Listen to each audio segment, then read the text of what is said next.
प्यारे दोस्तों, सादर अभिवादन। मैं हूं महेश कुमार वैद्य और आप देख रहे हैं एनजेपी हरियाणा। दोस्तों, 17 जुलाई को एक इतिहास लिखा गया है हरियाणा की धरा से। प्रधानमंत्री नरेंद्र मोदी ने हाइड्रोजन ट्रेन का शुभारंभ किया है। यह ट्रेन जींद से सोनीपत के बीच दौड़ेगी, 89 किलोमीटर का सफर पूरा करेगी। हाइड्रोजन ट्रेन के बारे में आप पिछले कई दिनों से खबरें सुन रहे हैं। प्रधानमंत्री का भाषण भी आपने सुन लिया होगा। हम इस भाषण के पीछे का सच आपको बताएंगे। हम इस भाषण के पीछे जो कुछ राजनीति नरेंद्र मोदी ने की है उसकी बात करेंगे। हम आपको यह भी बताएंगे कि किस तरह नरेंद्र मोदी ने हरियाणा की धरा पर आकर कांग्रेस को लपेटा है, किस तरह कांग्रेस पर वार किए हैं। हम इसी बारे में बात करेंगे, यानी कि हम प्रधानमंत्री नरेंद्र मोदी के हरियाणा दौरे की समीक्षा करेंगे। लेकिन मोटी मोटी बातें आपको बता देते हैं कि प्रधानमंत्री ने किन परियोजनाओं का उद्घाटन और शिलान्यास किया। लगभग 15,000 करोड़ की परियोजनाओं का उद्घाटन और शिलान्यास किया है। आपको हम बोर नहीं करेंगे। 15,000 करोड़ की जो योजना है वह फटाफट बता देते हैं। इसके बाद राजनीतिक समीक्षा ही करेंगे, राजनीतिक समीक्षा की बात करेंगे। दोस्तों, जींद और सोनीपत के बीच भारत की जो पहली हाइड्रोजन ट्रेन है ये हम आपको बता ही चुके हैं। 3200 हॉर्स पावर की है, दुनिया की सबसे शक्तिशाली हाइड्रोजन ट्रेन है। 10 कोच के साथ इसने अपना सफर शुरू किया है। इसकी क्षमता 2600 यात्रियों की बताई गई है। 2600 यात्री 10 डब्बों में, 10 बोगी में कैसे आएंगे ये थोड़ा सा अविश्वसनीय लगता है, लेकिन 2600 बताई गई है। वही हम आपको बता रहे हैं, यानी एक बोगी में 260 यात्री सफर करेंगे जो है। अब हम आपको बता देते हैं किन किन योजनाओं का उद्घाटन किया गया है। उद्घाटन हुआ है दिल्ली अमृतसर कटरा एक्सप्रेसवे का। इस पर लगभग 9,700 करोड़ रुपए की लागत आई है। दूसरा, अंबाला काला अंब राष्ट्रीय राजमार्ग, यह 1,200 करोड़ रुपए की लागत से तैयार हुआ है। पंडित नेकीराम शर्मा राजकीय चिकित्सा महाविद्यालय यानी भिवानी के मेडिकल कॉलेज, यह लगभग 600 करोड़ रुपए की लागत से तैयार हुआ है। भिवानी के जिला अस्पताल को अपग्रेड करके मेडिकल कॉलेज बनाया गया है। अस्पताल में 630 बिस्तरों की सुविधा है। 100 MBBS सीटों पर दाखिले के उपरांत यहाँ पढ़ाई शुरू हो चुकी है। इसी तरह महर्षि च्यवन ऋषि मेडिकल कॉलेज, ये कोरियावास में बनाया गया है। नारनौल से सटा कोरियावास है। कोरियावास में 650 बिस्तरों वाला ये अस्पताल है। 100 MBBS सीटों के साथ यहाँ भी दाखिले शुरू हो चुके हैं और मरीजों के लिए OPD भी यहाँ शुरू हो चुकी है। अब प्रधानमंत्री के उद्घाटन करने के साथ ही यहाँ IPD भी शुरू हो जाएगी, इसकी उम्मीद की जा रही है। यहीं पर राव तुलाराम अस्पताल का लोकार्पण किया गया है, उद्घाटन किया गया है। हालांकि जो विज्ञापन प्रकाशित हुआ है अखबारों में उसमें राव तुलाराम अस्पताल का जिक्र नहीं है, लेकिन बाद में प्रधानमंत्री के संबोधन में भी जिक्र हुआ। प्रधानमंत्री ने भी राव तुलाराम अस्पताल का जिक्र किया और यहाँ पर भी जो स्थानीय स्तर पर भी जो उद्घाटन हुआ उसमें दोनों नाम शामिल थे। इसके अलावा जींद गोहाना राष्ट्रीय राजमार्ग लगभग 1,600 करोड़ रुपए की लागत से तैयार हुआ है, उसका उद्घाटन किया गया। कुरुक्षेत्र एलिवेटेड रेलवे ट्रैक जो है वह लगभग 400 करोड़ की लागत से तैयार हुआ है, उसका उद्घाटन किया गया। ये थी टोटल परियोजनाएं जिनका उद्घाटन किया गया है, शुभारंभ किया गया है, लोकार्पण किया गया है। अब हम आपको बता दें कि जो शिलान्यास हुए हैं उनमें से एक सिख संग्रहालय कुरुक्षेत्र में 160 करोड़ रुपए की लागत से बनाया जाएगा। सिख गुरुओं की विरासत, जीवन और सांस्कृतिक महत्व से युवा पीढ़ी को प्रेरणा मिलेगी, ऐसा कहा गया है इस संग्रहालय के निर्माण से। और दूसरा जो शिलान्यास हुआ है वह हांसी बरवाला राष्ट्रीय राजमार्ग का। हिसार और पंचकुला क्षेत्र के बीच सड़क संपर्क इससे बेहतर होगा और इस सड़क मार्ग पर 140 करोड़ की लागत आएगी। ये जो दो परियोजनाएं इनका शिलान्यास हुआ है। अब हम आपको प्रधानमंत्री के दौरे की समीक्षा बता देते हैं। क्या प्रधानमंत्री के दौरे का संदेश रहा? प्रधानमंत्री नरेंद्र मोदी के दौरे के 2 संदेश हैं। एक तो हरियाणा की चुनावी राजनीति पर उनकी निगाह टिकी हुई है, इसलिए कांग्रेस को उन्होंने बड़ी चतुराई के साथ कटघरे में खड़ा किया है। दूसरा, पंजाब चुनाव को ध्यान रखा है। सिख संग्रहालय को अगर हम देखें तो कहीं न कहीं प्रधानमंत्री के मन में पंजाब के सिखों को साधने की मंशा रही होगी। हालांकि भारतीय जनता पार्टी इस तरह की राजनीति से इनकार करेगी प्रत्यक्ष में, लेकिन कहीं न कहीं छुपी हुई मंशा यही है। और नायब सैनी को लंबे समय से पंजाब में पगड़ी के साथ उन्होंने जुटाया हुआ है और नायब सैनी भी पगड़ी बांधकर आप देखते होंगे पंजाब में ही जब तब जमे रहते हैं, पंजाब में ही चुनावी सभाओं को संबोधित करते हुए नजर आएंगे। हम चुनावी सभा ही कह रहे हैं, बेशक अभी चुनाव की घोषणा नहीं हुई है, लेकिन नायब सैनी वहां जुटे हुए हैं। एक बड़ी बात, प्रधानमंत्री नरेंद्र मोदी ने तमाम केंद्रीय मंत्रियों की जिला स्तर पर ड्यूटी लगाई गई और इसके सहारे सीधे तौर पर नायब सिंह सैनी की चौधर को उभारा गया है। जो लोग उन्हें छाया चीफ मिनिस्टर कहते हैं, हम लोग भी कई बार कह चुके हैं, उनके मुंह पर भी एक तरह से ताला लगाने का प्रयास किया है प्रधानमंत्री नरेंद्र मोदी ने। और नायब सिंह सैनी के संबोधन को आपने ध्यान से सुना होगा, तो सीधे उन्होंने कहा है कि ऊर्जावान, मतलब प्रधानमंत्री ने अपने मुखारविंद से नायब सिंह सैनी को ऊर्जावान बताते हुए उनकी तारीफ की, उनकी कार्यप्रणाली की तारीफ की, और साथ ही उनके संबोधन के बाद जिस तरह उन्होंने हाथ में हाथ डाल करके नायब सिंह सैनी का उत्साह बढ़ाया, वह भी देखने लायक था। इसके अलावा नायब सिंह सैनी के संबोधन के दौरान भी प्रधानमंत्री को आपने देखा होगा, वह ताली बजा रहे थे, यानी कि नायब सिंह सैनी की पीठ थपथपा करके प्रधानमंत्री गए हैं, नायब सिंह सैनी का उत्साह बढ़ाया उन्होंने, और उन्हें एक तरह से कामयाब चीफ मिनिस्टर, एक तरह से पावरफुल चीफ मिनिस्टर बनाने का काम किया है, संदेश देने का काम किया है।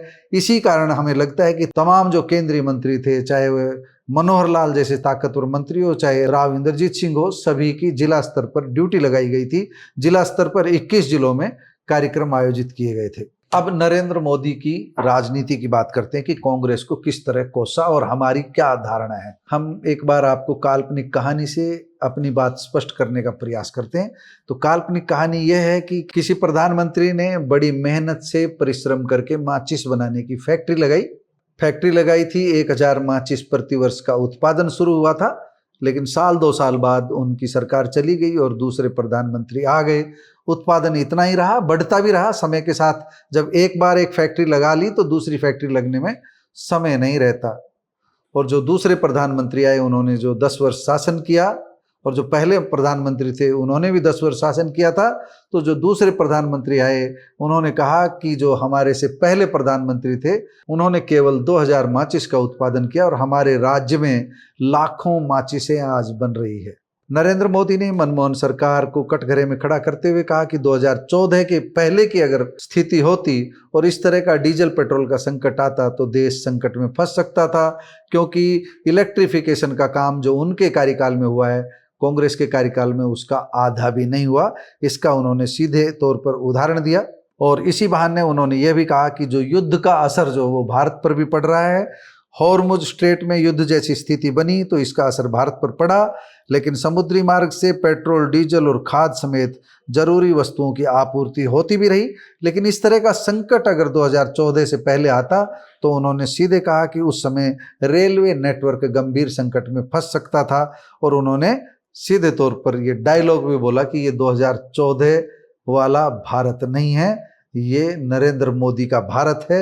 यानी सीधे सीधे अपनी उपलब्धियों को उन शब्दों में बखान किया जिन शब्दों में अक्सर मोदी को आप उनकी उपलब्धियों को सुनते रहे। उन्होंने उदाहरण दे दिया कि 1925 से लेकर 2014 तक करीब 90 वर्षों में देश के रेल नेटवर्क का केवल 30% ही विद्युतीकृत हो पाया, मतलब इलेक्ट्रिफिकेशन हो पाया। अब इस उदाहरण को देखिए, आप किस नज़र से देखेंगे। 1925 की बात हो रही है, कितने संसाधन थे उस समय, कितने संसाधनों की कमी थी, उन संसाधनों के बीच रेलवे नेटवर्क कितना मजबूती से खड़ा हुआ था। भारतीय रेल की दुनिया में तारीफ की जाती है, नेटवर्क बहुत मजबूत था।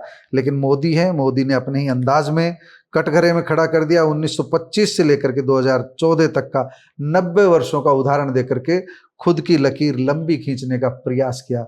लेकिन नरेंद्र मोदी जी, एक बार फैक्ट्री लग जाती है तब सब कुछ काम आसान हो जाता है। सबसे बड़ी जरूरत है फैक्ट्री लगाना।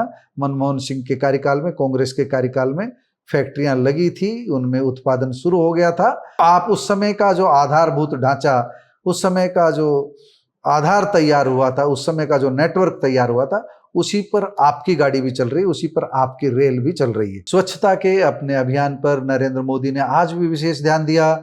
जींद के लोगों से प्यार भरे उल्हाने के साथ कहा कि जब नरेंद्र मोदी आएगा तभी सफाई नहीं होनी चाहिए, आदमी के भीतर संस्कार होना चाहिए सफाई का, यही वह चाहते हैं। अच्छी बात है, प्रधानमंत्री के इस कदम की तारीफ की जानी चाहिए, हम भी तारीफ कर रहे हैं। स्वच्छता के प्रति लोगों का रुझान बढ़ रहा है। नरेंद्र मोदी के प्रयास इस मामले में सराहनीय है, हम उसकी तारीफ कर रहे हैं। और जींद में प्रधानमंत्री ने यही बताने का प्रयास किया कि लोगों के मन में स्वच्छता के प्रति यह धारणा बननी चाहिए कि स्वच्छता उनके जीवन में दिनचर्या बननी चाहिए। सब लोगों को स्वच्छता के प्रति ध्यान रखना चाहिए, सब लोगों को स्वच्छता के प्रति सजग रहना चाहिए। प्रधानमंत्री ने जींद का अपना उदाहरण भी दिया। खुद को हरियाणा के लोगों से कनेक्ट करने के लिए मुर्रा भैंस का भी जिक्र किया, बूरा का भी जिक्र किया। जो लोग नहीं जानते हैं, बूरा चीनी से तैयार होती है, बारीक पाउडर की तरह का, एक तरह का बूरा। जो लोग पुराने हैं वो जानते होंगे, चीनी फिर खांड और फिर बूरा। बूरा सबसे बारीक पाउडर सा होता है। चावल बूरा एक आम भोजन रहा था किसी समय में। जब मेहमान आते थे तो चावल बूरा का ही हरियाणा में एक तरह से चलन था। तो अब बूरा जो है, मीठा खाना लोगों ने कम कर दिया है। तो प्रधानमंत्री ने उस समय का भी जिक्र किया, घेवर का भी जिक्र किया, और साथ ही कह दिया कि जींद के घेवर आज भी वैसे ही हैं, लेकिन जींद के तेवर बदल चुके हैं। तेवर से मतलब अब जींद बदल रहा है, जींद डेवलपमेंट की तरफ बढ़ रहा है। और जींद को लेकर के उन्होंने यह भी कहा कि जींद की अब अंतर्राष्ट्रीय स्तर पर सदा के लिए पहचान बन गई है।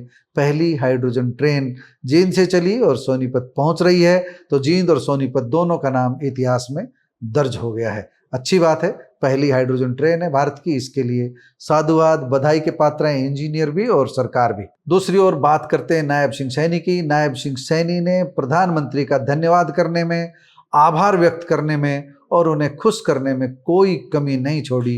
पूरी तरह हम ये कह सकते हैं कि प्रधानमंत्री ने जो जो हरियाणा को दिया, उन तमाम उपलब्धियों का उन्होंने जिक्र किया। जो मेट्रो अभी जमीन पर अस्तित्व में नहीं आई है, उनको भी बढ़ा चढ़ा करके पूरी उपलब्धियों के साथ गिनवाया गया।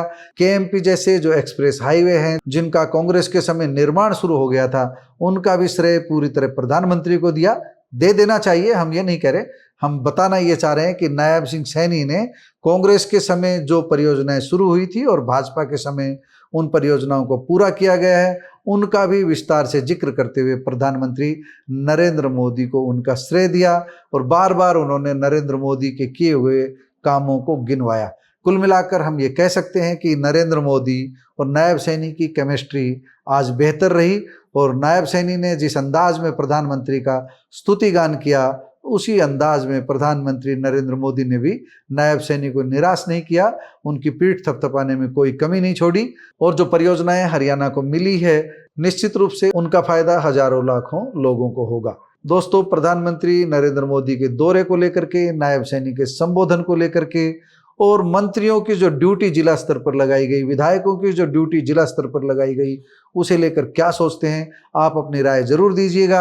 आम लोगों की राय है कि जिला स्तर पर कार्यक्रम आयोजित करके प्रधानमंत्री नरेंद्र मोदी ने, नायब सिंह सैनी ने उपलब्धियों को हर जिला मुख्यालय तक पहुंचाने का प्रयास किया है।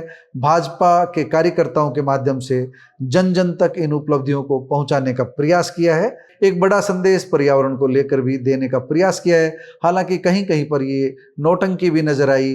कोई नेता ई रिक्शा के फोटो डालता नजर आया, कोई नेता इलेक्ट्रिक व्हीकल, इलेक्ट्रिक कार की फोटो के साथ खुद को वायरल करता नजर आया, खुद की फोटो को वायरल करता नजर आया। लेकिन रैली के माध्यम से ये संदेश देने का प्रयास किया गया है कि पर्यावरण की रक्षा के लिए डीजल और पेट्रोल बचाया गया है। खुद मुख्यमंत्री नायब सिंह सैनी भी रैली स्थल पर इलेक्ट्रिक कार से पहुंचे। दोस्तों, यह थी नरेंद्र मोदी के हरियाणा दौरे की समीक्षा। आपको हमारी समीक्षा कैसी लगी? कमेंट बॉक्स में जाकर बताइएगा जरूर। नमस्कार, धन्यवाद।